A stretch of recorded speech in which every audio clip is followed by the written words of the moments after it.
Alright, welcome to the channel. If you are new here, don't forget to hit that like and subscribe. It helps the channel grow and inspires me to continue making videos like this. Today we're working on a 2023 Honda Odyssey. We're going to be servicing the timing belt on this vehicle. We're going to come to the passenger side, jack up the vehicle, put a jack stand up under it.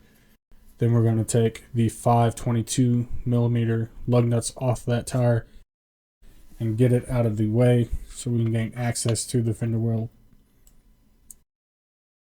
And now this plastic cover to the right hand side is going to have two 10mm bolts.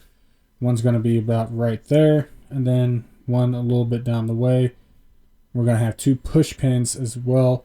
It's going to be in the bottom side, one here and one to the left of it a little bit as well. Now it's important that we get that out of the way so we can get our serpentine belt off. You're going to use a 14mm socket or wrench. Is a spot on the tensioner to relieve tension. You're going to push up and towards the back side of the vehicle to get that off. Here I'm using a T50 star on the tensioner pulley. You can do it that way if you want, but it's a lot quicker and easier just to put the 14mm on there. Now we're using a 19mm weighted socket you can get on Amazon to break this crank pulley bolt loose. Put the old Milwaukee on there and she comes right off. If you've ever done any Honda work before, you know how much of a pain they can be to get out, and we can easily remove our harmonic balancer without a pulley puller needed. Now we have to remove the serpentine belt tensioner to gain access to one of the 10mm bolts for the lower cover. You're going to have 7 of those bolts in total, by the way. Here there's a 14mm bolt that we're going to remove out of the tensioner, and there's a 10mm bolt right below that. And there she is. We're using a 3-inch extension. This bolt is kind of hidden. As soon as we slap her up in there, we'll be able to see. And there she is right there. Just dwindling away. I'm going to get that removed. And there's the bolts. Easy peasy. Get it out of the way. Move on to the next. And again, 7 10mm bolts that you're going to remove out of the lower cover. Lower cover has to come off first because one of the bolts does bolt through the engine mount. Be careful when removing the lower cover. It's plastic. You can break it if you're not careful.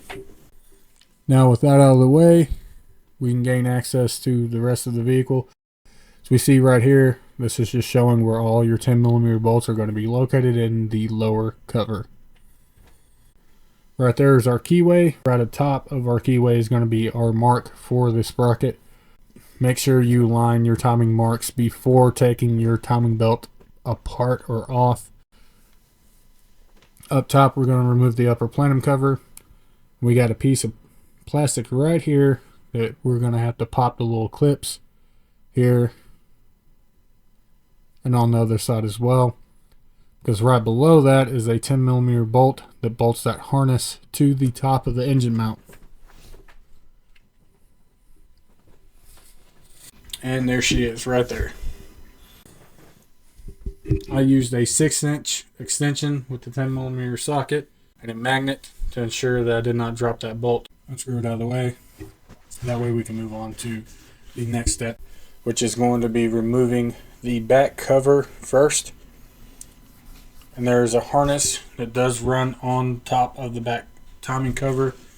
You're just going to push it out of the way. It'll come right out, pop right out of its little holder on the timing cover. You have 5 10mm bolts on that back cover. So there's our bolt locations on that cover. And then you can see where that harness will pop into the holders on the back side of that cover. Now we're going to go ahead and remove our engine mount. We have a 10mm bolt right there holding the ground. We're going to put that 10mm bolt right back in its spot once we get it broke loose. That way we don't lose it. We have 2 14mm bolts we're going to be removing from this engine mount bracket. And then we have a 17mm bolt that comes through the side right there. That is what I'm using. Nice little flex head ratchet wrench because it is a little tight in there. Now we have three 14 millimeter bolts. There's one right there that I've already broke loose. And then in the next clip, it won't be in there. Now we're taking that one out as well. And then there's one on the lower side that we're going to remove. And that's going to get that out of the way so we can service this timing. Now we're removing the front cover. Same as the back cover. We have 5 10 millimeter bolts we're going to remove. That is the location of all 5 of those bolts. Now the fun part can begin because this is where we're going to rotate the engine and put it in time before disassembling the timing belt. You cannot just take that belt off. You've got to make sure that you have that engine in time before servicing this timing belt.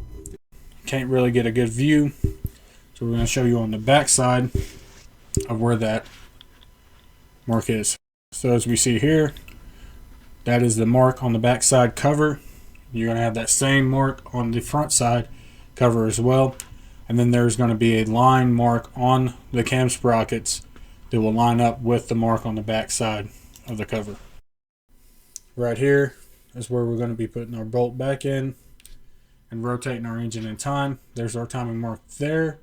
And we're going to line it up with this mark here. We're going to use a red paint marker to make it a lot easier to be able to see these marks. As you see here, there's our mark on the front side of the cam that's already rotated and in time, lined up with the mark on the back cover. We're going to move to the back side cam sprocket so you can see that as well. We have our indentation line on our cam sprocket, and then the indentation line on the back of the cover as well. You're going to make sure that those marks are lined up before removing the timing belt tensioner. Again, I will beat that into the ground because if you do not have your timing lined up properly when you disassemble, you can run the risk of bending valves and your engine being out of time when reassembling. We're going to use the 10 millimeter ratchet wrench to get those two 10 millimeter bolts off of our timing belt tensioner. We can proceed on with the repair now that that is out of the way. And get our belt off, which can be a little pain. Wiggle her out of there. It's a little stuck, so we're just going to cut to the next clip like so. Here we are back. We got our new timing belt idlers installed here and here, and we have our new water pump installed as well, so we can see all nice and shiny. Once that's cleaned up, it's just a little gasket pops on, and you can bolt that right back up. Now when doing this job, reinstalling your timing belt, you're going to start on the front cam sprocket first, run it on the bottom side, and then up over the top, and then it's going to go under the water pump. Here I'm using some cheap Harbor Freight clamps.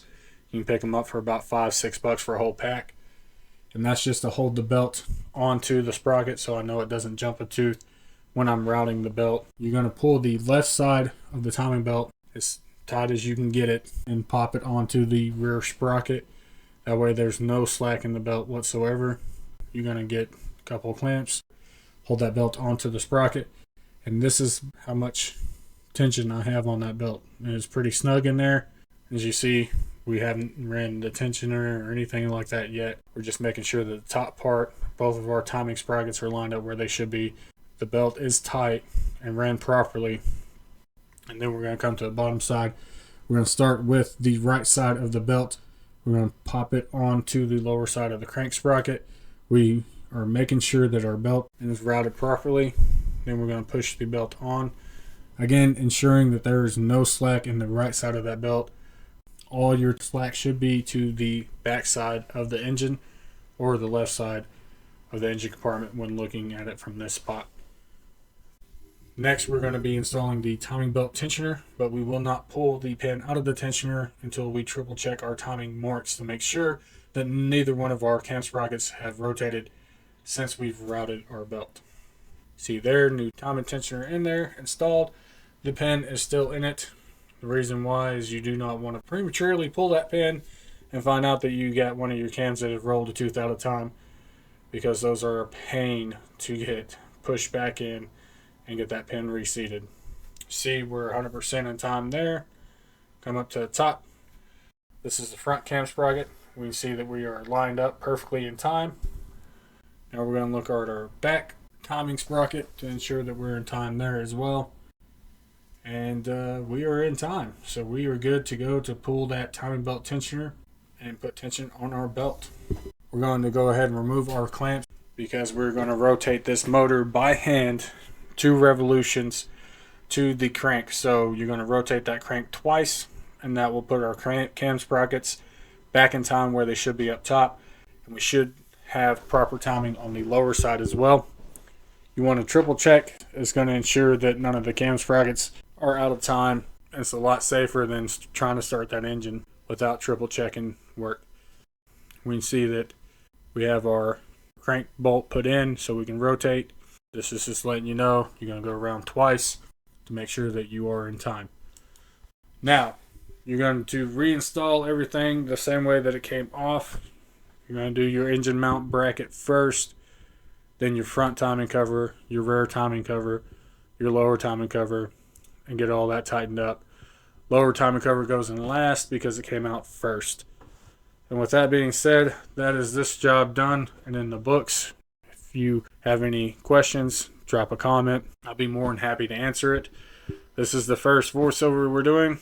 Hope the video turned out like it should. Hope that this helps you when doing your repair. Again, hit that like and subscribe. Helps the channel out. Y'all have a great day.